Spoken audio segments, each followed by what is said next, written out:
Hello everyone, Radhe Radhe, नमस्ते। कैसे हो आप सभी? आई होप आप सभी बहुत अच्छे होंगे, स्वस्थ होंगे, मस्त होंगे। Welcome back to the channel Aashi Rashi vlogs. मैं हूं रुचि। तो ये व्लॉग है मेरा देवउठान एकादशी वाले दिन का, जिस दिन तुलसी विवाह भी था। तो हमारे उधर जब भी कोई अच्छा काम होता है, पूजा वगैरह होती है, त्यौहार होता है, तो कहते हैं एकदम अच्छे से सुहागनों को दुल्हन की तरह सजना चाहिए। तो पैर में ये महावर वगैरह लगा के, हमारे इधर इसको अलता बोलते हैं। तो मैं भी वैसे बिल्कुल अच्छे से हो गई थी रेडी, और शाम के बज चुके हैं 7। तो सुबह दिन भर तो मैंने सूट वगैरह ही पहना था, क्योंकि पूरे दिन काम थे। शाम को यहाँ पे मैंने साड़ी पहन के अच्छे से मैं हो गई थी रेडी। और ये जो चूड़ा है ना, ये मैंने अभी कुछ दिन पहले ही मंगाया था। तो ये फ़र्स्ट टाइम मैंने चूड़ा पहना है, क्योंकि हम लोगों में चूड़ा नहीं पहनते हैं, लहठी पहनते हैं। तो इस वजह से, बट मेरा बहुत ज़्यादा मन था, होता है ना किसी चीज़, मतलब शौक़ होता है पहनने का। तो मुझे बहुत दिनों से मन था, तो इस वजह से मैंने मंगाया था, बट मैं पहन नहीं पा रही थी। तो आज फाइनली मैंने चूड़ा पहन लिया, और यहाँ पे मैं हो चुकी हूँ रेडी। तो आप लोग बताइएगा कि मैं कैसी लग रही हूँ। मैं बहुत ही सिंपल से तैयार होती हूँ, मुझे ऐसे इतना ज़्यादा तामझाम वाला तैयार ना होना आता है, और ना ही मुझे इतना ज़्यादा पसंद है। मुझे सिंपल रहना ही अच्छा लगता है। तो बस यहाँ पे मैं तैयार होके आ गई थी किचन में, क्योंकि आज व्रत हम दोनों ने ही रखा है, मतलब मैंने और मेरे हस्बैंड ने। तो एकादशी है तो खाना तो खाते नहीं, फलाहार ही करते हैं। तो मुझे उसी की तैयारी करनी है, और जब तक ये नहीं आएंगे तब तक मैं पूजा नहीं करूँगी। मतलब वैसे भी कहते हैं तुलसी विवाह जो है साथ में करना चाहिए दोनों को। और मुझे तो मतलब फूल और मिठाई वगैरह जब भी आएंगे तो लेके आएंगे। तो मैंने कहा चलो तब तक यहाँ पे मैं भोग की और फलाहार की तैयारी कर लेती हूँ। तो यहाँ पे मैंने थोड़ी सी मूंगफली जो है उसे फ्राई किया था घी में। उसके बाद यहाँ पे फिर मैंने मखाने को भी अच्छे से फ्राई कर लिया है। उसके बाद फिर मैंने दोनों को ही रख दिया था ठंडा होने के लिए। पहले मैंने सोचा था कि मैं मूंगफली की खीर बनाऊंगी और साथ में मखाने की भी बनाऊंगी, लेकिन क्या है ना, दोनों बच्चों के साथ बहुत मुश्किल हो जाता है सारी चीज़ें मैनेज करना। अभी भी मैं किचन में काम कर रही थी, तो दोनों ने आके परेशान कर दिया था, क्योंकि ऐसा तो है नहीं कि मैं सारा सामान ऊपर रखती हूँ, नीचे भी काफ़ी सारी चीज़ें हैं। तो जो नीचे रहती है ना, तो वो लोग फैलाते रहते हैं या तो नुकसान कर देते हैं। और अगर मैं किचन में रहूँगी तो वो किचन में ही रहेंगे। अगर मैं जैसे फ़ोन में गाना वगैरह भी चला के दे देती हूँ ना, तो आशी तो फिर भी देख लेती है, बाबू बिल्कुल नहीं टिकती है, उसे मेरे पास ही रहना होता है। तो इस वजह से मैं चाह रही थी मैं जल्दी जल्दी कर लूँ इनके आने से पहले। और इनका कॉल आया था कि ना आने में टाइम लगेगा, तो इस वजह से मैंने कहा चलो मैं तब तक सारी तैयारियां कर लेती हूँ। तो यहाँ पे मैं आलू को थोड़े से फ्राई कर रही हूँ। तो घी में मैंने आलू को डाल दिया है, और इसे ना अच्छे से क्रिस्पी होने तक फ्राई कर लेंगे। वैसे मेरे से पता नहीं क्यों ये ना क्रिस्पी होते नहीं रहते, बट फिर भी इस बार ठीक ठाक बन गए थे। और थोड़े से आलू मैंने रख लिए थे ताकि मैं आलू का हलवा बना दूँ। तो यहाँ पे देखिए आलू बहुत ही अच्छे से हो गए हैं फ्राई। थोड़ा ज़्यादा घी डाल के मैंने किया था, तो इस बार हो गए थे। वैसे मेरे से ये वाले आलू जो है ना, फ्राइड जो आलू होते हैं, वो मेरे से अच्छे से बनते नहीं रहते हैं। उसके बाद वापस से सेम कढ़ाई में मैंने डाला है घी, और जो मैंने 3-4 आलू रख लिए थे ना, इसे मैश करके मैं इसमें डाल देती हूँ। और आलू का हलवा खाने में बहुत ज़्यादा टेस्टी बनता है, लेकिन यह है कि इसे आप जितने अच्छे से फ्राई करते हो ना, मतलब बिल्कुल भी कच्चा नहीं रहना चाहिए, बहुत अच्छे से फ्राई हो जाना चाहिए, तब जाके अच्छे लगते हैं, नहीं तो फिर अच्छे नहीं लगते हैं। तो साथ में जब तक ये आलू फ्राई हो रहे थे, मैंने मखाने को पीस लिया था। और दूसरी साइड यहाँ पे मैं बना रही हूँ मखाने की खीर। मूंगफली की खीर मैं नहीं बनाऊँगी। तो मैंने मखाना पीसा ना, तो थोड़ा सा मूंगफली उसी में डाल के पीस लिया था। दूध जब अच्छे से बॉईल हो गया है, तो मैंने इसमें मखाने का पाउडर डाल दिया है। और ये मखाने की खीर बहुत जल्दी बन जाती है फटाफट से, तो इस वजह से भी मैंने बनाया। मूंगफली की खीर में थोड़ा सा टाइम लगता है।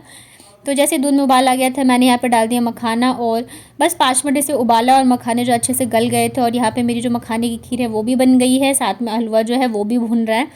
लेकिन क्या है ना, आलू का हलवा बनाते बनाते हाथों में दर्द हो जाता है बहुत ज़्यादा, मतलब अच्छे से इसे भुनना पड़ता है ना, तो चलानी पड़ती है। तो इस वजह से, और इधर मेरा ध्यान बच्चों की तरफ भी था कि इधर क्या कर रहे हैं क्या नहीं कर रहे हैं। रूम में रहते हैं तब भी मुझे देखना पड़ता है कि कहीं कुछ नुकसान ना कर दे, मतलब बाबू जो है गीली ना हो जाए, बाथरूम में चली जाती है वो। तो बहुत ज़्यादा ध्यान रखना पड़ता है। और ये वाला व्लॉग मेरा कल ही आने वाला था, मैंने पोस्ट भी डाला था काउ मिनट पे कि मतलब मैं शाम तक डालूंगी, लेकिन बिल्कुल ही टाइम नहीं मिला। और दूसरी चीज़ ये है, फास्ट के अगले दिन ना बहुत ज़्यादा हालत ख़राब हो जाती है जब आप खाना खाते हो, तो इस वजह से नहीं डाला। और ये देखो, जब तक मैंने किचन में काम किया है तब तक दोनों ने मिलकर रूम की हालत बिगाड़ दी है। और ऐसे में अगर कोई आ जाता है ना, तो उसको लगता है कि ऐसा ही रूम है, चाहे मैं कितनी बार साफ़ सफाई कर दूँ, लेकिन ये रूम जो है ना ऐसे ही रहता है। दोनों मिलके बिगाड़, मतलब दोनों अगर खेल रहे हैं ना, तो मतलब ये है कि रूम की हालत ख़राब ही करेंगे। तो तब तक मैंने सोचा चलो सारी चीज़ें हो गई है, पूजा की तैयारी में शुरू कर देती हूँ। तो इस वाले पूजा में आंवला ज़रूर से रखना चाहिए, तो मैंने आंवला रखा है, केला रखा है, जल दिए, सारी चीज़ें जो भी मुझे पता थी वो मैंने रख दिए। क्योंकि फ़र्स्ट टाइम मैं कर रही हूँ, तो मुझे इतना आइडिया नहीं था। और इतने में ये भी आ गए थे, तो ये लेके आए थे फूल, और इन्हीं का मैं वेट कर रही थी। तो इनको आते आते बज गए थे 9:30, काफ़ी ज़्यादा लेट हो गया था। तो यहाँ पे ये माला लेके आए थे, और साथ में गुलाब के फूल बहुत ही अच्छे होते हैं। जब भी आप कोई भी माता रानी की पूजा करते हो तो अच्छा होता है गुलाब का फूल चढ़ाना। तो इनको गुलाब का फूल भी गुलाब और अड़हुल 2 फूल जो होते हैं ना बहुत ही अच्छे होते हैं। तो ये ढेर सारा गुलाब का फूल भी लेके आए थे, साथ में लेके आए थे माला और प्रसाद। तो ये वाली पूजा जो है मतलब तुलसी विवाह में पहली बार करी हूँ, तो मुझे इतना नहीं पता था। तो दिन में मैंने मम्मी मतलब सासू माँ को कॉल करके पूछ लिया था कैसे करना है कैसे नहीं, तो बस मैं उस हिसाब से कर रही हूँ।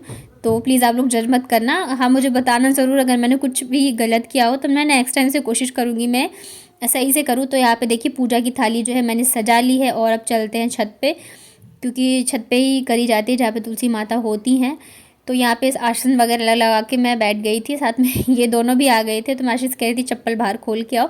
उसके बाद जो चावल का आटा होता है ना उससे हम ये, पर हम लोगों के इधर इसको अरपन बोलते हैं, तो वो लगा दिया था मैंने, साथ में सिंदूर का टीका लगाया था। उसके बाद जो भी प्रसाद वगैरह होते हैं, दिए जलाना, मतलब जैसे नॉर्मल पूजा करते हैं ना वैसे ही मैंने करी थी प्रसाद वगैरह लगा के। और इतने में ये भी आ गए थे। तो इस वाले थैले में ना मैंने सारी चीज़ें जो सुहाग की चीज़ें होती है, शादी है तो सुहाग की चीज़ें दी जाएंगी, तो वो सारी चीज़ें मैं लेके आई थी। तो इसमें मैंने साड़ी और जो भी चीज़ें चूड़ी बिंदी मेहंदी जो भी चीज़ें मुझे मिल पाई ना वो सारी चीज़ें मैंने सिंदूर इकट्ठी करी थी। और यहाँ पे सबसे पहले माता जी को मैंने यहाँ पे चुंदरी उड़ाई थी। उसके बाद फिर यहाँ पे मैं कर रही थी पूजा। और पहले ना मुझे इतना पूजा पाठ वगैरह में मन नहीं लगता था, या व्रत वगैरह भी मैंने मतलब शादी से पहले मैंने व्रत बहुत ही कम ही किए हैं। बस मैं जन्माष्टमी या कोई ऐसे जो बड़े व्रत वगैरह होते हैं वही करती थी।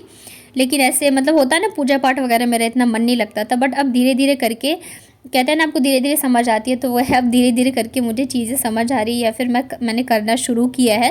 तो इस वजह से तुलसी विवाह भी मैंने ये फर्स्ट टाइम में स्टार्ट किया है। और बस सब अच्छा रहा तो आगे भी सारी चीज़ें मैं करूँगी। तो यहाँ पे देखिए साड़ी के ऊपर सारी चीज़ें मैंने रख दी थी जो भी सुहाग की है। साथ में मैंने गुलाब का फूल रखा था और मिठाई रखी थी, सारी चीज़ें। तो यहाँ पे देखिए पूजा हो गई है। उसके बाद फिर हम लोग करेंगे आरती। तो मैं इनसे कह रही थी आरती मतलब क्या है ना, तुलसी जी की आरती जो है सबको याद नहीं रहता, तो फिर मैंने गूगल से ढूंढ के निकाला। उसके बाद हम दोनों ने मिल के करी आरती। और ये देखिए हमारी तुलसी जी बहुत ही सुंदर लग रही थी चुंदरी ओढ़ने के बाद, और साथ में माला वगैरह जो है ये है। तो मम्मी ने कहा था कि इसे छोड़ देना, मतलब रात भर यहीं पे रहने देना, अगले दिन मतलब सुबह जो है वो उठाते हैं। तो फिर सारी चीज़ें जो भी है यहाँ पे पूजा की मैंने यहीं पे छोड़ दी थी। प्रसाद बस मैंने ले लिया था, और अभी तो प्रसाद खाएंगे नहीं तो बच्चों को मैं दे दूँगी। हम लोग मतलब व्रत जो है कल खुलेगा, तो सारी चीज़ें यहाँ पे मैंने छोड़ दी थी। और मैंने आंवला और केला भी रखा था, मुझे मतलब जो समझ आया उस हिसाब से मैंने चीज़ें करी थी। उसके बाद फिर मैं आ गई थी यहाँ पे भोग की तैयारी करने के लिए। तो जैसे आपने देखा मैंने आलू का हलवा बनाया था, आलू फ्राई किए थे, साथ में मूंगफली थोड़े से फ्राई किए थे, मखाना फ्राई किया था, और मैंने बनाया था मखाने की खीर। तो यहाँ पे बस यही सिंपल सी मैंने आज भोग की थाली बनाई थी। साथ में मैंने केले रखे थे भगवान जी के लिए। और ये देखिए मेरी भोग की थाली बन चुकी है। तो सबसे पहले प्रसाद चढ़ाया, उसके बाद हम लोगों ने किया फलाहार, और फिर उसके बाद मैं आ गई थी बच्चों के लिए खाना बनाने। तो आटा लगा के मैंने रख दिया था और भुजिया भी बना दी थी, बस मुझे गर्मा गर्म रोटी बना के खिलाना है इन लोगों को। तो इधर ये जब तक बच्चों को संभाल रहे थे तब तक मैं आ गई थी रोटी बनाने। तो बस 2 ही रोटी बनानी, ज़्यादा टाइम नहीं लगेगा। मुझे रहता है मैं गरम गरम मतलब खिलाऊं बच्चों को, ऐसा नहीं कि बना के रख दिया और वो खा लेंगे। तो दूसरी साइड मैंने दूध भी रख दिया बॉईल होने के लिए, ताकि दोनों काम जो है मेरे वो साथ के साथ हो जाएं। और मतलब साड़ी पहनी है ना, तो मुझे लग रहा था बस जल्दी जल्दी से मैं उतार दूँ। और जब मैं वहाँ होती हूँ ना कानपुर में, तब मैं साड़ी में ही सारे काम करती हूँ, तो मुझे इतनी दिक्कत नहीं लगती है। लेकिन जब मैं यहाँ होती हूँ ना, तब जब मैं साड़ी में काम करती हूँ तो मुझे लगता रहता है बस जल्दी से मैं इसको उतारूँ और अपने जो मेरे घर के कपड़े हैं मैं उनमें आ जाऊँ। तो सब सारी चीज़ें हो गई थी, बच्चे खाना खा रहे थे, तब तक मैंने सोचा मैं सुबह की तैयारी कर लेती हूँ, क्योंकि कल व्रत खुलेगा। और इनकी मतलब तबीयत थोड़ी सी ख़राब हो गई थी, क्योंकि पूरे दिन फास्ट रखा, फिर ये ऑफिस में थे तो इनको चक्कर आ रहे थे। तो मैंने सोचा सुबह के लिए मैं सब्ज़ी वगैरह कट करके रख लेती हूँ, ताकि जल्दी से उठ के बस छौंकना रहेगा और ज़्यादा टाइम नहीं लगेगा। तो बस मैंने गोभी जो है वही कट करके रखा था, आलू तो मतलब कट करके रखती नहीं मैं, तो बस गोभी को मैंने कट करके रख दिया है। और कल बिना प्याज लहसुन की सब्ज़ी बनेगी, तो इस वजह से प्याज वगैरह तो छीलना नहीं था। तो बस यही चीज़ें मैंने करी थी। उसके बाद जाके अब मैं करूँगी चेंज, क्योंकि बहुत ज़्यादा थकान हो गई थी और मुझे भी चक्कर आ रहे थे।